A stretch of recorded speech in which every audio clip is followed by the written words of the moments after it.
Hey guys! So this week ay nabigyan tayo ng chance na sumakay sa bagong Royal Class bus ng Victory Liner. Inilunsad ito recently kasabay ng kanilang 78th anniversary celebration.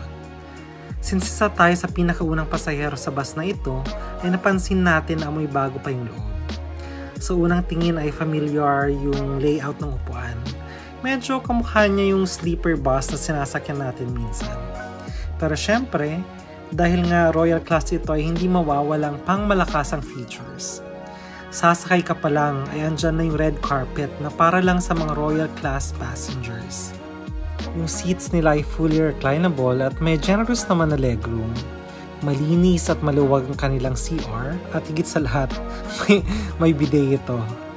Ayun, may mga freebies rin tayong natanggap bilang pasahero. Nandiyan ang eye mask at inflatable pillow para sa mas comfy na pagtulog. Meron rin silang pa-sleepers, dental kit at wet wipes na parang sa hotel lang. Lastly, nandiyan ang curtains for full privacy. Ayan, katabi na lang ang kulang. So overall, napaka-comfy ng travel experience natin.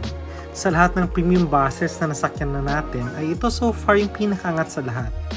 For more info tungkol sa Victory Liner Royal Class Bus, bisitahin nyo lang po ang kanilang Facebook page o website. Hanggang sa susunod na video guys, safe travels po lagi!